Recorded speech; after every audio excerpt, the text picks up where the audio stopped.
어떻게 생각합니까?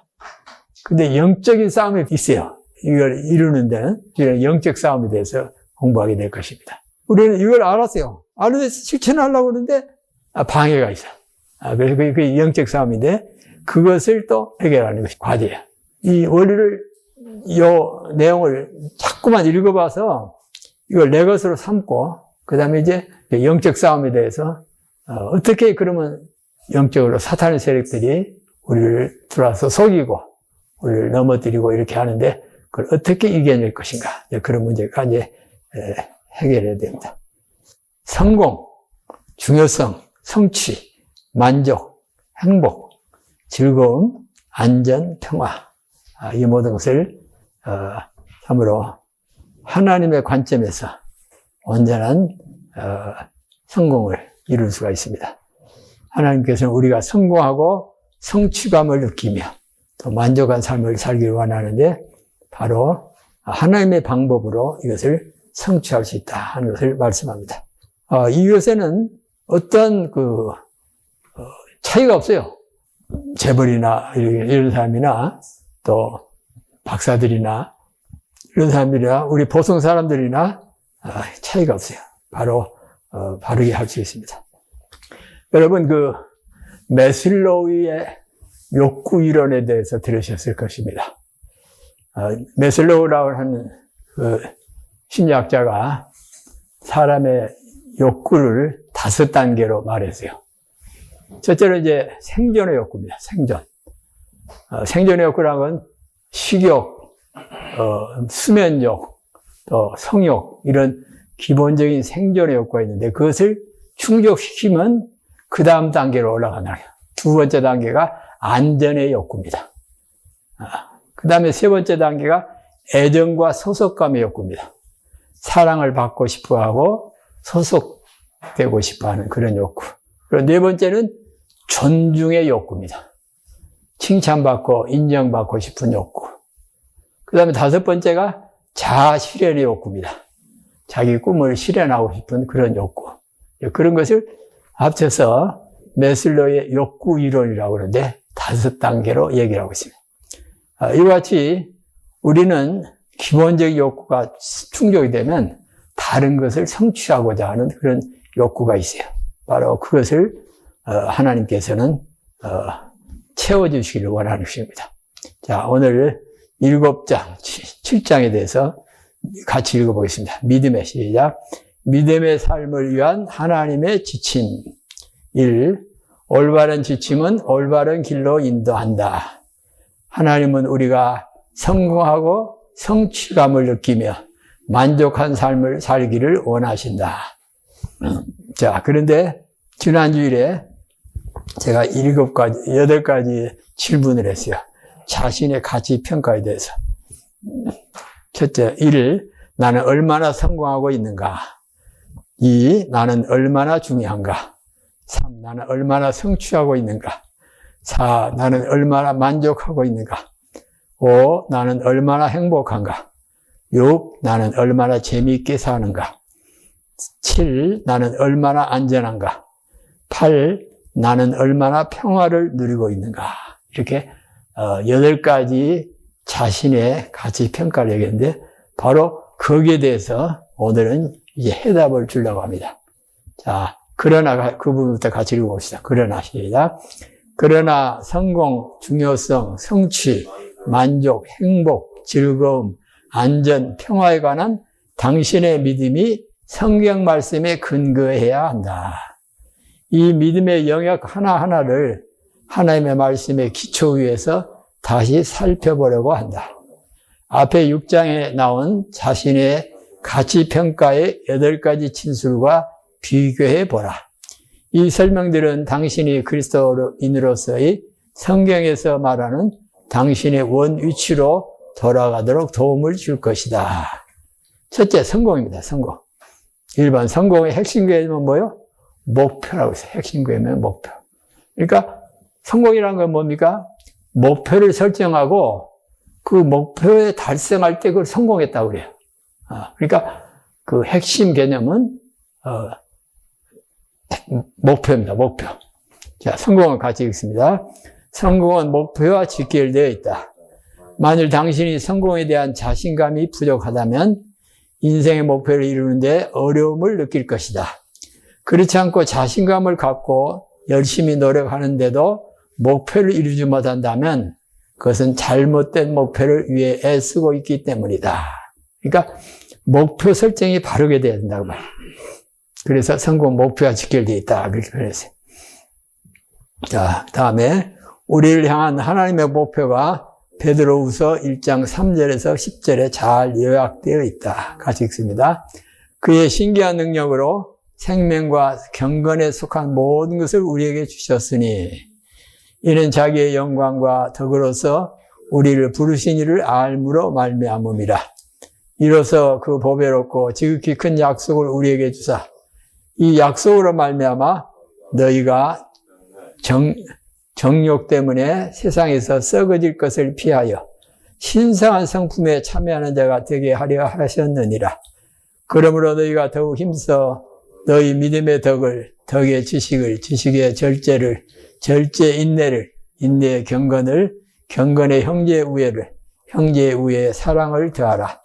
이런 것이 너희에게 있어 흡족한즉 너희로 우리 주 예수 그리스도를 알기에 게으르지 않고 열매 없는 자가 되지 않게 하려니와 이런 것이 없는 자는 맹인이라.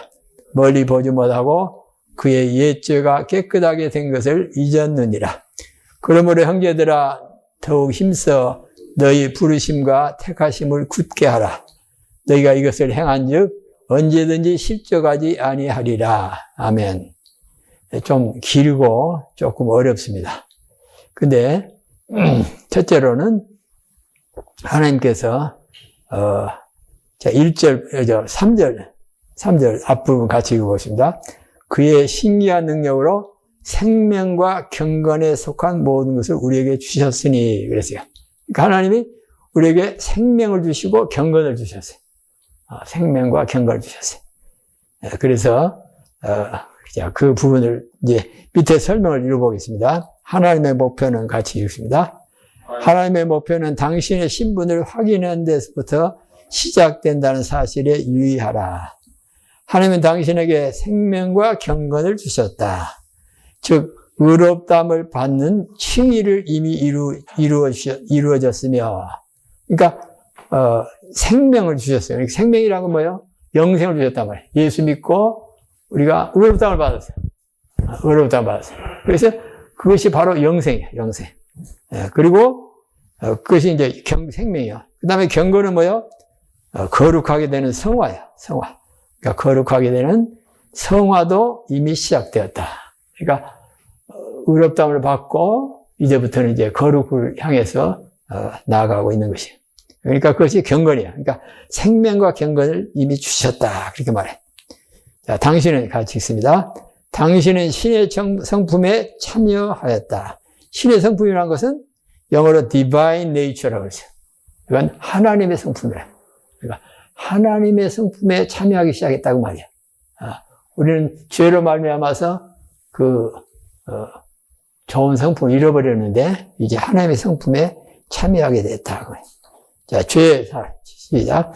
죄의 타락에서는 이미 벗어난 사람이다. 그것은 과거의 일이다. 그러니까 이미 예수 믿는 사람들은 신의 성품에 참여하게 됐어요. 이제 당신이 할 일은 하나님의 성품, 곧 덕, 지식, 절제, 인내, 경건, 형제, 우애, 사랑을 부지런히 배워서 그것을 실천하는 것이다. 자, 여기서 좀 어려워요.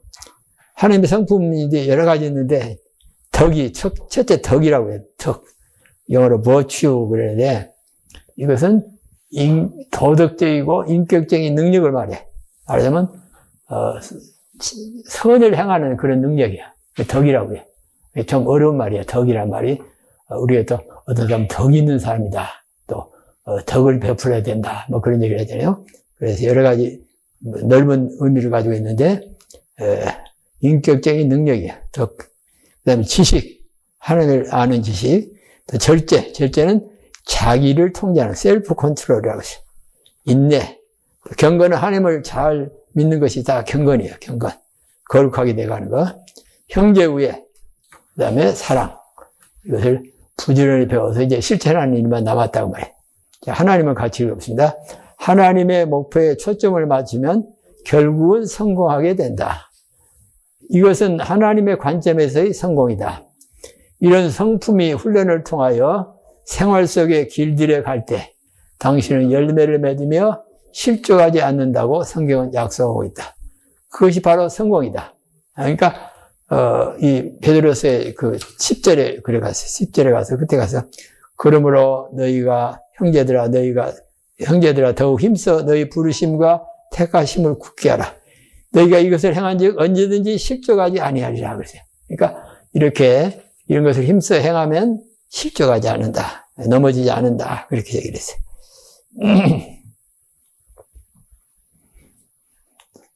이해가 됩니까?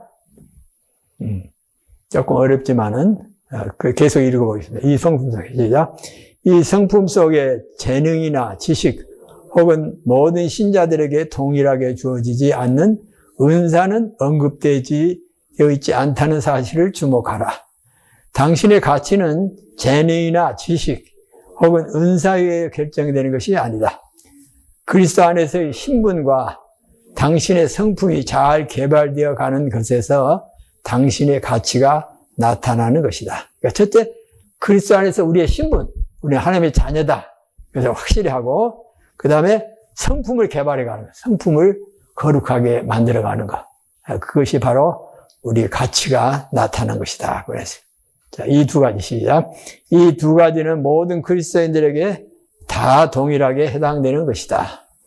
성품의 변화를 원하시는 하나님의 목표를 이루려고 노력하지 않은 사람들은 가슴 아픈 실패를 경험하게 된다. 그런 사람들은 그리스도 안에서의 신분과 목적을 잃어버린 사람이다. 다시 한번 정리하지만 첫째는 신분, 내가 하나님의 자녀라는 신분. 그 다음에 두 번째는 경건. 경건이라고 하는 것은 예수 그리스도를 점점 닮아가는 거예요. 신의 성품으로, 하나님의 성품으로 점점 닮아가고 변화되어가는 거. 그걸 말이에요. 그러니까 두 가지를 목표로 해야 된다. 그랬어요. 이스라엘의 시작. 이스라엘 백성을 약속의 땅으로 인도하는 여호수아를 통해 우리는 인생의 성공에 대한 또 다른 관점을 볼 수 있다. 여호수아 1장 7절 시작. 오직 강하고 극히 담대하여 나의 종 모세가 네게 명령한 그 율법을 다 지켜 행하고 우러나 좌로나 치우치지 말라. 그리하면 너 어디로 가든지 형통하리니 이 율법책을 내 입에서 떠나지 말게 하며 주야로 그것을 묵상하여 그 안에 기록된 대로 다 지켜 행하라. 그리하면 내 길이 평탄하게 될 것이며 내가 형통하리라. 여호수아가 성공한 것은 다른 사람들이나 환경을 의지했기 때문인가? 절대로 그렇지 않다. 그가 전적으로 하나님께 순종했기 때문이다. 여호수아는 하나님의 말씀을 믿었고 하나님이 그에게 명령하신 일을 준행했기 때문에 성공할 수 있었다. 그의 성공이 너무 쉬운 일처럼 보이는가? 그러나 하나님은 여리고 정복을 여호수아에게 명령한 후 아주 비전투적인 방법을 제시하여 여호수아를 즉시 시험하셨다. 7일 동안 여리고성을 돌고 나서 나팔을 부는 것은 여호수아 시대의 터무니없는 군사 전략이었다. 그러나 여호수아는 하나님의 방법이 어리석게 보였어도 명령대로 순종하였다. 여호수아 6장에 기록된 대로 여호수아는 여리고성을 돌았기 때문이 아니고 하나님께 순종했기 때문에 성공을 이룰 수가 있었다. 당신은 그 순종의 본을 따라야 한다. 당신의 인생을 위한 하나님의 목표를 받아들이고 그것에 순종하라. 그러면 성공을 향해 달려가게 될 것이다. 아멘. 자, 성공에 대해서 어떻게 하라고 했어요? 목표를 하나님이 원하시는 목표로 정하라고 말이에요. 그게 뭡니까? 지난주에 했지만 성품의 개발, 그러니까 성숙, 인격을 그리스도의 인격으로, 그러니까 성숙하게 하는데 목표를 두란 말이에요. 그래서 그걸 향해 달려가면 결국 성숙한 인격이 되니까 그게 성공하게 된다. 이해가 되죠? 목표가 어떤 목표가 된다고요? 인격의 성수. 그러니까 다른 것을 목표로 하면은 실망하고 좌절하고 실패를 해요. 이번에도 제가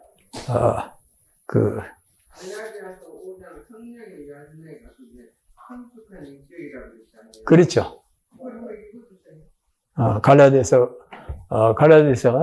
사랑과 성령의 열매는 사랑과 희락과 화평과 자비와 양성과 충성과 온유와 절제니 그랬어요. 그러니까 그런 성품. 그리고 첫째가 사랑이에요. 사랑. 그러니까 한마디로 전체로 말하면 성령의 열매는 사랑이에요. 사랑. 근데 이제 사랑과 희락과 화평과 자비와 양성과 충성과 온유와 절제. 이렇게 구체적으로 말하면 그렇게 9가지 열매입니다. 그러니까 결국은 인격의 성숙으로 목표를 잡으면 성공한다고 합니다. 그래서 여호수아처럼 성공할 수 있다. 순종할 때. 그러니까 성공을 어떤 물질적인 목표 거기다 두면은 가슴 아픈 그런 것을 막 이번에 트럼프 대통령이 뭘 잘할 줄 알았는데 뭐 그냥 후지부지 끝나버려. 그래서 영 마음에 안 좋았어. 그걸 목표로 삼았더라면 큰일 날 뻔했어. 우리는 거룩한 소원으로만 가진 거예요. 소원으로만. 다른 사람을 위해서 결정되는 것은 목표가 돼서는 안 돼. 내 스스로 할 수 있는 것으로 목표를 잡아야 돼. 그것이 바로 인격의 성숙입니다. 자, 2번 중요성. 나는 중요하게 느껴지고 있는가? 그런데 그 중요성입니다. 중요성의 핵심 개념은 시간이에요. 시간. 어떤 데 시간을 투자하느냐? 그 시간이에요. 자, 중요성은 같이 읽습니다. 시간의 문제이다. 바울 사도는 고린도 교인들에게 만일 누구든지 그 위에 세운 공적이 그대로 있으면 상을 받고 라고 하였다. 그는 디모데에게 경건에 이르도록 네 자신을 연단하라. 육체의 연단은 약간의 유익이 있으나 경건은 범사에 유익하니 금생과 내색에 약속이 있느니라. 여기서 연단이라는 것은 훈련을 말합니다. 훈련. 내 자신을 경건이도록 훈련하라. 육체의 연단, 육체의 훈련이다. 육체. 그러니까 운동 같은 거 그런 것은 약간의 유익이 있다고 그랬어요. 근데 경건의 훈련은 범사에 유익하니 금생과 내생에 약속이 있느니라 그랬어요. 만일 같이 읽습니다. 만일 당신이 중요한 존재가 되고 싶다면 중요한 일에 힘쓰라. 곧 영원히 남을 일 말이다. 그러니까 중요한 일에, 영원히 남을 일에다 시간을 투자해라. 그러면 중요한 인물이 된다. 자, 같이 30대 시작. 30대 중반의 목사가 암에 걸려 2년밖에 살지 못할 것이라는 진단을 받았다. 그는 말했다. 10년 전 어떤 분이 제가 하나님을 위하여 큰일을 할 것이라고 예언해 주셨습니다. 그런데 저는 단지 수백 명의 사람들을 주께로 인도했을 뿐 큰일을 하지 못했습니다. 그래서 앞으로 큰일을 하기 위해서 하나님이 살려주실까 하고 그렇게 이제 질문을 한 거예요. 그런데 나는 대답했다. 당신은 수백 명을 그리스도께 인도하고서도 자신이 큰일을 하지 않았다고 생각하는가? 그것은 큰일을 한 것일세. 그렇게 대답했다. 존경하는 빌리그람 목사를 우연히 만나게 되어 인사했다. 목사님, 저는 보잘것없는 목사이지만 목사님을 배우고 싶었습니다. 그는 따뜻하게 담냐하면서 이렇게 말했다. 보잘것없는 목사는 결코 없습니다. 자, 그의 말이 옳았다. 보잘것없는 목사나 보잘것없는 하나님의 자녀는 없다. 우리 영혼이 남을 보화를 모으는 중요한 일을 하고 있다. 영혼이 남을 보화, 생명을 모으는 중요한 일을 하고 있습니다. 그리스도를 위하여 우리가 하는 일과 하는 말은 그것이 세상에서 중요하게 보이든 보이지 않든 상관없이 영원히 존재할 것이다. 중요한 일을 하는 자는 중요한 자다. 그러니까 중요한 일에 시간을 투자한 사람은 중요한 인물입니다. 그러니까 우리 자신이 중요한 인물이 되는 것이에요. 중요한 인물. 그것은 바로 중요한 일에, 영원한 일에 시간을 투자해야 된다고 해요. 자, 성취. 메슬로우도 성취 욕구가 있다고 그랬어요. 성취의 핵심 개념은 역할입니다. 역할. 내가 어떤 역할을 하느냐에 따라서 성취가 이루어져. 자, 시작. 사도 베드로는 이렇게 말했다. 각각 은사를 받은 대로 하나님의 여러 가지 은혜를 맡은 선한 청지기 같이 서로 봉사하라. 그러니까 각자 은사대로 선한 봉사를 하라 그랬어요. 자신의 은사와 능력을 발견하고 그것을 통해 다른 사람들을 세워주며 하나님을 영화롭게 하는 것은 인생에서 가장 큰 성취를 이루는 것이다. 이 책을 쓴 그 앤더슨이 얘기입니다. 우주항공국 엔지니어로 있을 때 하나님은 내가 이곳에서 하나님의 대사가 되기를 원하신다는 것을 깨닫고 볼링장에서 아침 성경 공부를 시작했다. 우주항공국 옆에 있는 장소 볼링장에서 아침 성경 공부를 시작했다. 그때 한 유대인이 극렬히 반대하였다. 그 모임을 통하여 그리스도를 발견한 한 남자가 열렬한 전도자가 되었다. 신학교를 가기 위해 그곳을 떠날 때 이 사람이 성경 공부를 맡게 되었다. 몇 개월 후 성경 공부관의 친구들을 방문하러 갔다가 그 반대하던 유대인 소식을 듣게 되었다. 그 유대인이 몹시 아파서 거의 죽게 되어 매일 저녁 병원으로 찾아가 기도해 줬더니 마침내 예수를 믿게 되었다 한다. 나는 한없이 기뻤다. 그 성취감은 내게 용기를 주었다. 이 모든 일은 내가 직장에서 너는 전도자 일을 하며 네 직무를 다하라는 하나님의 명령을 수행하기 시작한 아주 작은 성경 공부 때문에 일어난 것이다. 그러니까 직장에서 성경 공부를 했더니 그걸 통해서 이렇게 영혼을 얻는 열매를 맺게 됐다. 하나님은 시작. 하나님은 우리 각자에게 적합한 사역 장소를 주신다. 우리가 자신의 사역 장소를 정확히 깨달을 때 큰 성취감을 가질 수 있다. 그것은 당신이 아니고는 아무도 할 수 없는 당신만의 역할을 발견하는 것이며 그 역할 속에서 하나님이 원하시는 사람으로 자라가는 것이다. 가족, 이웃, 직장, 어디에서 일하든지 당신은 그리스도의 대사 역할을 하고 있다. 이런 것은 당신의 선교지이며 또 당신은 추수를 위하여 하나님이 그곳에 보내신 일꾼이다. 하나님이 당신에게 그것을 허락하셨다는 것을 받아들이고 그곳에서 최선을 다하여 그리스도의 대사로서의 역할을 감당할 때 삶의 성취감을 누리게 된다. 이 세상에서 그리스도의 대사가 됨으로써 하나님 나라에서의 성취감을 갖도록 하라. 그러니까 우리는 어느 곳에든지 하나님의 그리스도의 대사라는 거예요. 대사. 엠베서더. 대사. 그러니까 그리스도를 대신해서 간 것이 대사입니다. 대사. 그래서 저도 이제 세안종합금융 다닐 때 거기에 이제 신의회를 만들었어요. 신의회를 만들어가지고 성경 공부를 하고 그러는데 처음에는 김한신 선교사를 모셔다 하고 나중에는 이제 내가 직접 인도하고 그래서 이제 했는데 그것이 회사는 없어버렸는데도 신뢰는 남아있어. 그래서 지금도 서로 교제하고 이제 그렇게 합니다. 전도도 하고. 네, 그런 것이 바로 좋은 열매를 맺습니다. 자, 그 다음 네 번째, 만족. 어떻게 하면 만족하는 삶을 사느냐. 나는 만족하는가, 그 얘기. 그 핵심 개념은 질이랍니다. 퀄리티. 양이 아니고 질이다. 그래서. 자, 같이 읽습니다.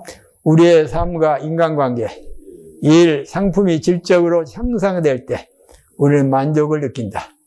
나는 선한 싸움을 싸우고 나의 달려갈 길을 마치고 믿음을 지켰으니 라는 사도 바울의 말처럼 하나님께서 우리를 부르시고 그를 통하여 이루고자 하는 뜻을 이루어 드린 데서 오는 만족을 우리도 가져야 한다. 당신이 어떤 사람이나 어떤 일에 불만을 느끼게 되는 때는 언제인가?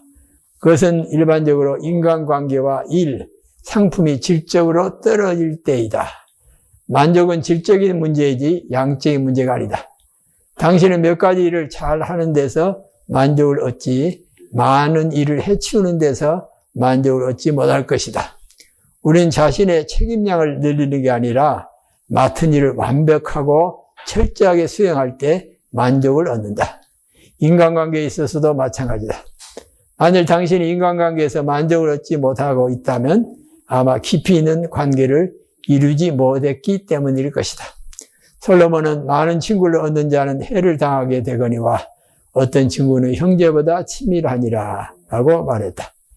많은 사람을 아는 것이 좋아 보인다. 그러나 서로 깊은 친교를 나눌 수 있는 소수의 친구가 필요하다.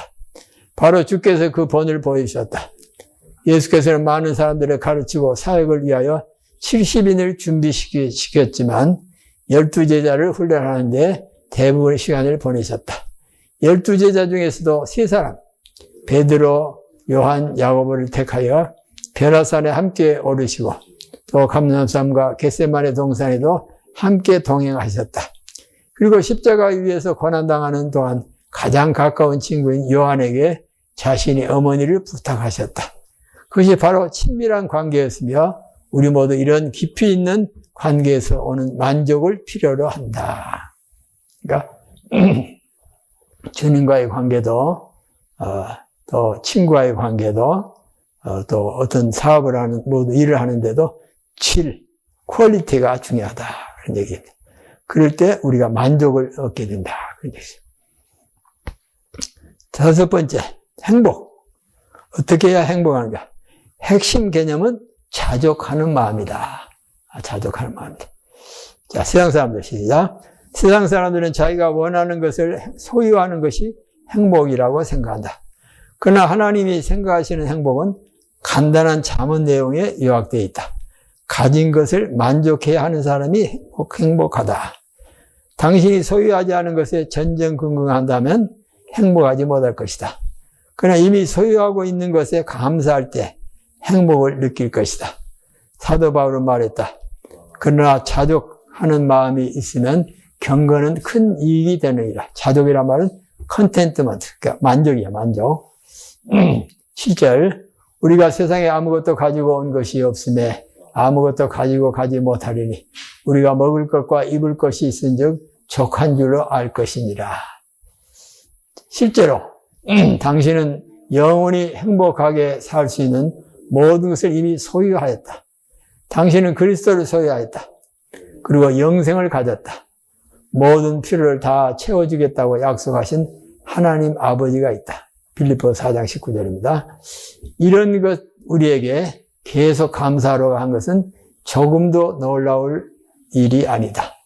만일 당신이 참으로 행복하기를 원한다면 이미 소유한 것에 감사하고 소유하지 못한 것에 탐욕을 부리지 말라. 그런데 바울이 그렇게 얘기했어요.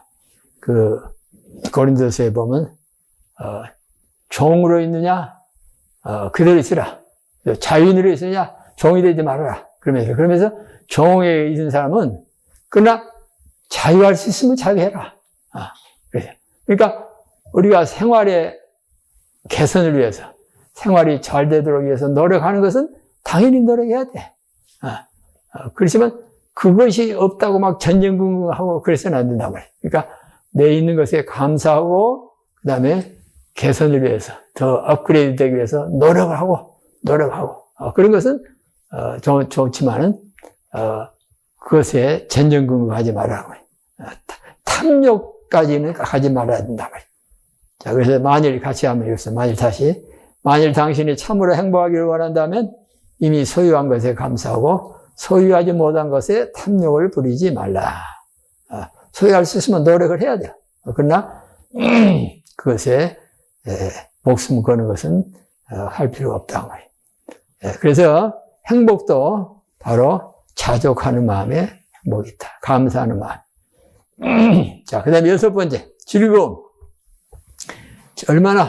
자, 핵심 개념은 자발성이다, 자발성.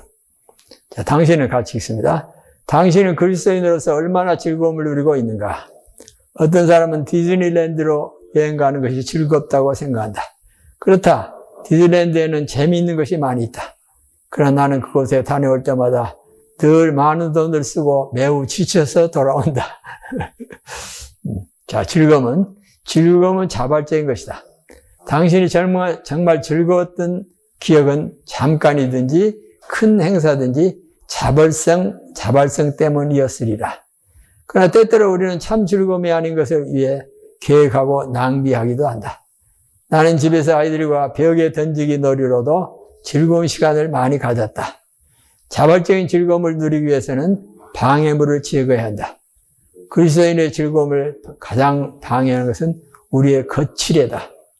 우리는 다른 사람들과 비교해서 자신이 부족한 사람이기를 원치 않으며 또한 다른 사람들로부터 과소평가받기를 원치 않는다. 그래서 우리는 우리의 자발성을 억제하고 예의를 갖추려고 한다. 그것은 사람을 즐겁게 하는 일인데 사도 바울은 누구든지 사람을 기쁘게 하는 자는 그리스도의 종이 아니라고 했다. 내가 지금까지 사람들의 기쁨을 구하였다면 그리스도의 종이 아니니라. 그래서 나는 하나님 앞에서 뛰놀았던 다윗의 천진난만한 즐거움을 참으로 좋아한다. 그는 여호와의 교회가 예루살렘에 들어올 때 너무 기뻐서 뛰면서 춤을 추었다. 다윗은 하나님 앞에서 즐거움을 알았다. 당신은 사람을 기쁘게 하는 것보다 하나님을 기쁘시게 해드릴 때 더 큰 즐거움을 누릴 것이다.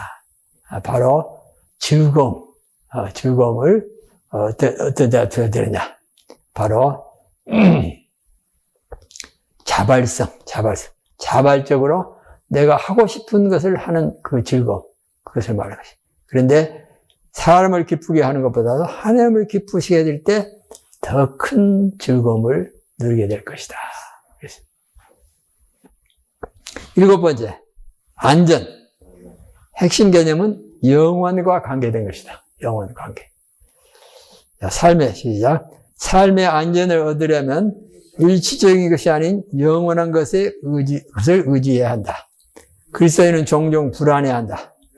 그 이유는 그들의 힘으로 조절이 불가능한 일시적인 것에 의지하고 있기 때문이다. 예를 들면 어떤 사람은 우리의 모든 필요를 채워주신다는 하나님의 약속을 믿는 대신 그들의 돈을 믿는다. 돈을 가장 안전하게 보관할 수 있는 곳이 어디인가? 은행인가? 그런 기관들도 안전하지 않다는 것을 많이 보아왔다. 안전은 영혼과 관계된 것으로부터 온다. 예수께서는 우리에게 영생을 주셨고 아무도 그의 손에서 우리를 빼앗을 자가 없다고 말씀하셨다. 사도 바울은 아무것도 그리스도 안에 있는 하나님의 사랑에서 우리를 끊을 자가 없다고 했다. 또 우리는 그리스도 안에서 성령으로 인치심을 받은 자들이라고 했다. 그 이상 어떻게 더 안전할 수 있겠는가? 그러니까 우리는 안전을 다 받았다고 말이야. 영생을 주셨고 우리에게서 빼앗을 자가 없고 또 우리 하나님의 사랑에서 우리를 끊을 자가 없다고 그러고 성령으로 인침을 받았어요. 인침은 완전히 보장을 해줬단 말이에요. 그 이상 어떻게 더 안전할 수 있겠는가? 일시적인 것이나 일시적인 관계를 신뢰할 때 가장 안전치 못하게 되는데 그런 것들은 사라지기 때문이다. 하나님 자신처럼 영원한 것과 영원한 관계를 확고하게 붙일 때라야 가장 안전할 수 있다. 그러니까 우리는 가장 안전함을 보장받았다고 말이죠. 그 다음에 8번째, 평화. 평화 핵심 개념은 내적 갈등을 해결하는 것이다. 내적 갈등. 자, 세상의 시작. 세상의 평화, 사람들에 대한 호의, 이런 것들은 모든 사람이 원하는 것이다. 그러나 아무도 이러한 평화를 보장할 수 없는데 그 이유는 아무도 다른 사람이나 상황을 마음대로 조정할 수 없기 때문이다. 나라들은 평화조약을 체결하고도 위협적인 기세로 그 조약을 깨뜨리기도 한다. 한 집단의 평화는 다른 집단의 평화에 위협이 될 수도 있어서 서로 머리를 박고 싸울 수도 있다. 가정에서 부부들은 만일 아내, 남편이 좀 더 잘한다면 가정에 평화가 올 것이라고 서로에게 책임을 전가한다. 평화를 체험하는 열쇠는 그것이 기본적으로 내적인 문제임을 이해하는 것이다. 하나님과의 평화는 이미 당신이 소유하였다. 그러니까 우리는 예수를 믿음으로 하나님과 우리 사이에 화평이 이루어졌어요. 그러니까 소유했습니다. 그 평화를 얻으려고 노력할 필요가 없다. 거듭날 때 이미 받았기 때문이다. 하나님에 대한 반역은 이제 끝났고 당신의 내적 세계는 하나님과 영원히 평화를 유지하고 있다. 이 하나님의 평화를 광풍과 성난 파도 같은 세상 속에서 매일의 생활에 적용해야 한다. 나의 평안을 내게 주노라. 너희는 마음에 근심하지도 말고 두려워하지도 말라. 예수님께서 제자들에게, 우리에게 하신 말씀입니다. 당신은 삶에서 많은 방해를 받는다. 당신 자신이 환경이나 어떤 관계를 조정할 수 없기 때문이다. 그러나 당신의 생각, 감정과 같은 내면 세계는 조정할 수 있는데 하나님의 평화가 매일의 생활에서 당신의 마음을 다스리도록 할 수 있기 때문이다. 당신 주위에 광풍이 있을 수 있다. 그러나 하나님은 어떤 폭풍보다도 위대하시다. 하나님과 함께하여 해결할 수 없는 문제는 오늘 나에게 일어나지 않을 것이다. 우리는 예배, 말씀 묵상, 기도 가운데 하나님의 평화를 갖게 된다. 우리는 언제나 믿는 대로 살아간다. 우리가 믿는 것이 우리의 행위를 결정한다. 당신의 믿음의 삶을 이 8가지 안에 있는 믿음의 체계와 비교할 때 왜 당신의 행동이 그 표적에서 멀리 떨어져 있는지 그 이유를 발견했는가?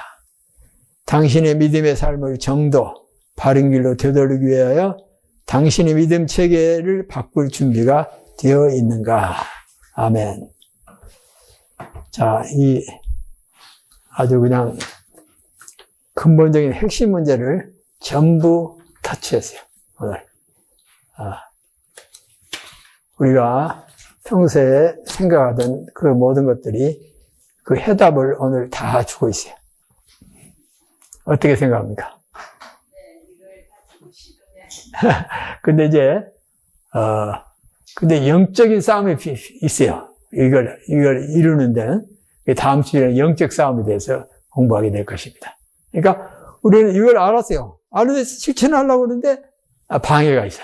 그래서 그게 영적 싸움인데, 그것을 또, 해결하는 것이 이제 다음 주, 과제야.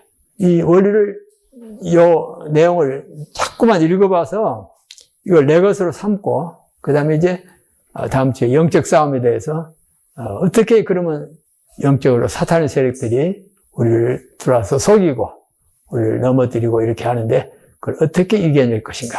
그런 문제가 이제, 해결해야 됩니다. 성공, 중요성, 성취, 만족, 행복, 즐거움, 안전, 평화. 이 모든 것을, 참으로 하나님의 관점에서 온전한, 성공을 이룰 수가 있습니다.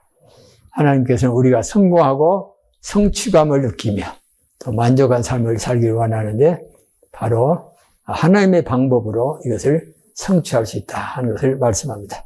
그러니까 이것에는 어떤 차이가 없어요.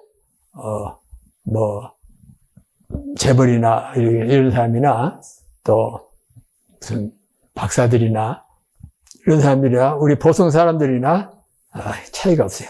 바로 바르게 할 수 있습니다. 기도하겠습니다.